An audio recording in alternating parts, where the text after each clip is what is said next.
তুমি কার জন্য ঘুষ খাও, তুমি কার জন্য জিনা করো, তুমি কার জন্য মস্তানি করো গো বন্ধু। এই দুনিয়াতে যত মস্তানি করো না কেন, মালাকুল মউত যেদিন আসিয়া যাবে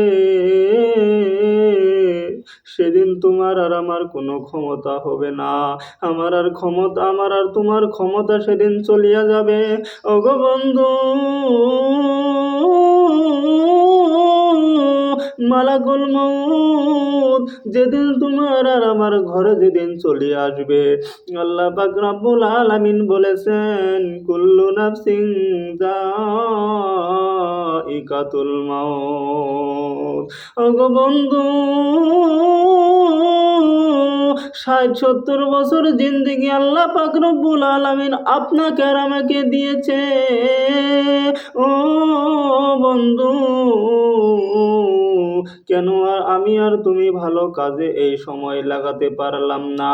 কেন মদ খাইলাম, কেন জিনা করলাম, কেন চুগলি করলাম, কেন ব্যভিচার করলাম? এই দুনিয়ায় মস্তানি করে যখন আমি আর তুমি এই দুনিয়ার থেকে চলে যাব, আজরাইল আলাইহিস সালাম যখন আমার আর আপনার ঘরের সম্মুখে হাজির হয়ে যাবে, আজরাইল আলাইহিস সালাম আমরা দেখে আজরাইলকে সহ্য করতে পারবো না। কিছু মানুষে দেখবেন মরার সময় হাত পা বেকা করে দেয়, পা বেকা করে দেয়, তারা পেশাব করে দেয়, পাখানা পর্যন্ত করে দেয়। তারা আজরাইলকে দেখে সহ্য করতে পারে না, তারা আজরাইলকে দেখে সহ্য করতে পারে না। আল্লাহর নবী বলেছেন ওগো দুনিয়ার মানুষ, আল্লাহর নবী সাল্লাল্লাহু আলাইহি ওয়াসাল্লাম বলেছেন সাধারণ মানুষের মৃত্যু কিভাবে হয়। একটা সাধারণ মৃত্যু হবে, 70টা উট যদি জবাই না করে, তার চামড়া যদি জবাই না করে যদি খোহানি হয় কিরকম কষ্ট হবে, তার চেয়ে 100 গুণ বেশি কষ্ট হবে একটা সাধারণ মৃত্যুকারী। ও আমার বন্ধু, মরণ কিন্তু ভয়ঙ্কর। যেদিন যার মৃত্যু হবে সেদিন তার জন্য কিন্তু কিয়ামত শুরু হয়ে যাবে, কিয়ামত হয়ে যাবে। ওগো দুনিয়ার মানুষ, আমি আর তুমি যদি ভালো কাজে যদি আমাদের সময় যদি লাগাতে পারি, এই সময় যদি আল্লাহর রাস্তায় যদি আমি আর আপনি লাগাইতে পারি গো, তাহলে আমার আর আপনার মরণ স্বাভাবিক অবস্থায় হবে, একবারে নরমাল অবস্থায় হবে।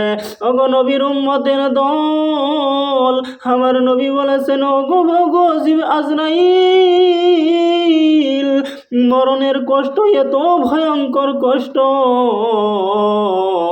যত কষ্ট আছে আমি নবীকে দাও, আমার উম্মতকে কিন্তু তুমি কষ্ট দিও না। তখন আজরাইল আলাইহিস সালাম বলেছেন ওগো নবীজি, আপনার উম্মত যারা হবে তাদের মরণের সময় তাদের কষ্ট হবে না। যেমন মায়ের কোলে সন্তান ঘুমায়, সেইভাবে তাদের জান কবজ করে দুনিয়ার থেকে নিয়ে যাবে। ওগো নবীর উম্মতের দল, ভালো করে বুঝে নাও, ভালো করে শুনে নাও। তোমার আর আমার যখন আজরাইল আলাইহিস সালাম যখন তোমাকে আমাকে ধরবে, আজরাইল আলাইহিস সালামকে দেখে আমরা সহ্য করতে পারবো না, বুক উল্টাইয়া দিবে, ছটফট করবে। যেদিন আমি মরিয়া যাব, তুমি যেদিন মরিয়া যাইবা, যদি গুনাহগার হয়ে থাকো, আজরাইলকে দেখে সহ্য করতে পারবো না। যখন আজরাইল আলাইহিস সালাম বুকের মধ্যে চাপা দেয়া ধরবে, আমাদের মনে হবে 7 আসমান 7 জমিন আমার বুকের মধ্যে রেখে দিছে। ওগো নবীর উম্মতের দল, সেই জন্য মরার আগে আল্লাহ পাক রব্বুল আলামিনকে রাজি করে মরো, নবীর উম্মত হয়ে মরো গো, তাহলে আছে আখেরাতের মধ্যেও তুমি আর আমি শান্তি পাবো।